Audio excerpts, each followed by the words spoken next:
बिस्मिल्लाहिर्रहमानिर्रहीम। अस्सलाम वालेकुम। इस उम्मीद के साथ कि आप सब दोस्त खैर खैरियत से होंगे। आजकल सबके मुंह पर एक ही सवाल है, चाहे वो कमेंट्स में हो या कॉल करते हैं या दो दोस्त आपस में बात करते हैं कि भाई इंटरनेशनल फ़्लाइट कब खुलेगी। कुछ लोगों को इंतज़ार है छुट्टी पर जाने का और कुछ लोगों को इंतज़ार है सऊदी अरब या दूसरे ममालिक में वापस जाने का। तो इसकी आज थोड़ी सी तफसीलात आप लोगों के साथ शेयर करूंगा कि ये तफसीलात आप लोगों के साथ दो मरहले में शेयर करूंगा। नंबर 1 आप लोगों के साथ शेयर करूंगा कि ये फ़्लाइट क्यों ओपन नहीं हो रहे।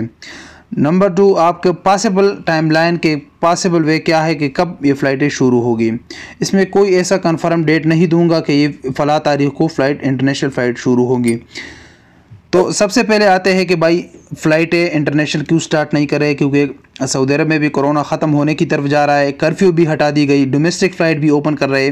इसके बावजूद उन लोगों ने वाज़ेह कहा है कि इंटरनेशनल फ़्लाइट और उम्रे की अदायगी का अभी तक कोई इम्कान नहीं है और इसका कोई टाइम फ्रेम नहीं दिया गया। इसकी कुछ वजूहात हैं। नंबर 1 जो आप लोगों के साथ शेयर करूँगा कि एयरपोर्ट पर अरेंजमेंट करना। पहले आप लोग जब भी एयरपोर्ट जाते हो तो आप एक एयरलाइन एक का जो फ़्लाइट होता है उसके 4-5 काउंटर होते हैं। वो 4-5 काउंटर के सामने काफ़ी रश बना रहता है।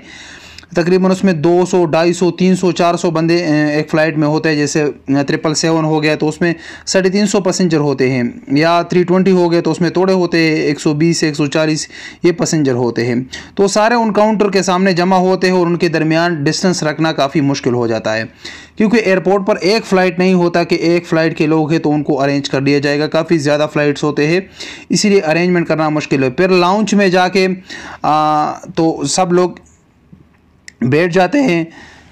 पहले एक चेयर पर एक बंदा बैठता था।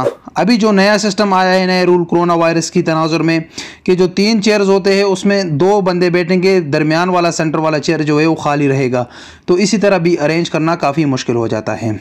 दूसरी जो अहम वजह है वो क्वारंटीन सिस्टम है कि आप लोगों ने देखा होगा जो यहाँ से लोग पाकिस्तान गए या इंडिया या बांग्लादेश जो स्पेशल फ़्लाइट के ज़रिए गए तो उनको वहाँ क्वारंटीन किया जाता है। तो क्वारंटीन करने के लिए आपको होटल वगैरह की काफ़ी ज़्यादा ज़रूरत पड़ती है। उसके लिए हर बंदे को अपना एक्सपेंसेस खुद देना पड़ता है। तो हमारे पाकिस्तान, इंडिया, बांग्लादेश ये लोग गरीब लोग हैं, तो ये अगर सऊदी अरब में वापस आएंगे तो फिर उनको क्वारंटीन किया जाएगा। क्वारंटीन का ख़र्चा काफ़ी ज़्यादा आएगा। तो इसी वजह से भी ये एक अहम वजह है। इसकी वजह से भी नहीं खुल रहे हैं इंटरनेशनल फ़्लाइट, क्योंकि यहाँ आप लोगों ने देखा स्पेशल फ़्लाइटों के ज़रिए इन लोगों ने बाहर से सऊदियों को बुलाया। ज़्यादातर सऊदी जो वापस आए सऊदी अरब में वो यूरोपियन कंट्री से आए। वो काफ़ी अमीर लोग थे, वो 5 स्टार होटलों में इधर रहे और उन लोगों ने क्वारंटीन का ख़र्चा अपने जेब से अदा किया। उनके लिए जो ट्रांसपोर्ट सिस्टम था, जो एयरपोर्ट से ट्रांसपोर्ट सिस्टम दे रहे थे, जो स्कूल के बस होते हैं उनमें 10-15 बंदे बिठा के एक ही फ़्लाइट के लिए 20, 25, 30 बसें लेके आते थे और उनमें उनको होटलों में लेके जाता था। तो ये हम पाकिस्तान, इंडिया, बांग्लादेश वालों के लिए काफ़ी मुश्किल है। उनके लिए ये नहीं कर सकते, क्योंकि हम गरीब लोग हैं, हमारे पास इतना पैसा नहीं होता कि हम उनको वो पेमेंट कर सके। इसके साथ जो तीसरी सबसे अहम वजह है वो टिकट के प्राइस है, क्योंकि आप लोगों ने अभी देखा होगा कि कोरोना के तनाजुर में जो एयरक्राफ्ट में साइडों में 3 सीट्स होते हैं, उसमें सेंटर वाला सीट खाली रखना पड़ता है, बाकी 2 पैसेंजर बैठते हैं 2 सीटों पे हैं। पहले तो 3 पैसेंजर बैठते तो उसका जो टिकट का ख़र्चा था वो तीनों पैसेंजर को अदा करना पड़ता था। अभी जो 2 पैसेंजर बैठते हैं तो दरमियान में जो सीट खाली होगा उसका किराया भी 2 पैसेंजर को अदा करना पड़ेगा। तो इसी वजह से भी टिकट के प्राइस काफ़ी महंगे हो जाते हैं। तो ये भी अफोर्डेबल नहीं है ज़्यादा लोगों के लिए, क्योंकि बहुत सारे कम लोग जो है वो टिकट ख़रीद सकते हैं। पहले जो टिकट 1000, 1200, 1500 का मिलता था उसका प्राइस डबल हो जाएगा, 2500 से लेकर 3000 तक दोनों साइडों का हो जाएगा। तो ये भी काफ़ी एक अहम मसला है। इसके बाद अब आते हैं कि इसकी मुमकिना टाइमलाइन क्या है कि कब फ़्लाइटें ओपन होगी। ये मैं आपको मुमकिना तौर पे कहता हूँ कि पॉसिबल वेज है, ये कोई कन्फर्म डेट नहीं है। मेरे अपने ख़यालात और तजुर्बे के मुताबिक कि जून के लास्ट में हज के लिए फ़्लाइट ओपन होगी। वो भी हर मुल्क से थोड़े हाजी लेके आएंगे। ये नॉर्मल फ़्लाइट्स नहीं होगी, सिर्फ हाजियों के लिए होंगे। ये जून के लास्ट में। उसके बाद जुलाई में फ़्लाइटें इंटरनेशनल स्टार्ट होगी, लेकिन वो भी नॉर्मल फ़्लाइट्स नहीं होगी, यानी पहले की तरह के एक दिन में पाकिस्तान से 5 फ़्लाइटें हैं, इंडिया से 6, 7, 10 फ़्लाइटें हैं। वो हो सकता है कि एक दिन में 1 फ़्लाइट हो, सिर्फ एक एयरलाइन का एक फ़्लाइट हो, उसमें ज़्यादातर फ़्लाइटें सऊदी एयरलाइन की होगी। ये जुलाई में इंशाल्लाह ये होगा और हो सकता है ये चीज़।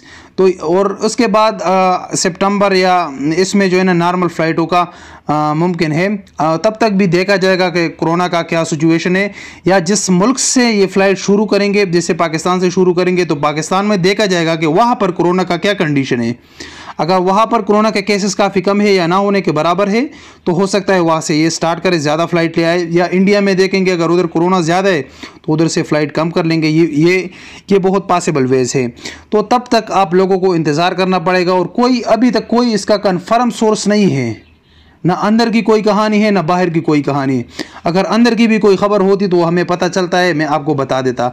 जैसे मैंने आप लोगों को डोमेस्टिक फ़्लाइट का बताया था, तब तक किसी को भी मालूम नहीं था, लेकिन मैंने आपको बताया था कि 1 जून से डोमेस्टिक फ़्लाइट स्टार्ट होगी। वो अंदर की बात थी, वो हमें पता था उस चीज़ का, तो इसलिए मैंने बताया था। बहुत सारे लोग उसमें भी कह रहे थे कि आप झूठ बोल रहे हो, ऐसी कोई ख़बर नहीं है, लेकिन उसको ख़ुद अभी पता चल जाएगा, ख़ुद अभी शर्मिंदगी होगी। वो अपने गिरबान में भी देख सकते हैं कि उनको क्यों, उन लोगों को अफसोस होगा कि हमने ये कमेंट्स क्यों किया, हमने क्यों कहा। ये बात तो सच साबित हो गई। तो कोई बात नहीं, खैर नादानी में हो जाती इंसान से ये चीज़ें। तो ये जो पॉसिबल वेज थी ये मैंने आप लोगों को बता दी। इंशाल्लाह मिलेंगे एक नई वीडियो के साथ, तब तक के लिए इजाज़त दीजिए। अस्सलामु अलैकुम वरहमतुल्लाहि वबरकातुहू।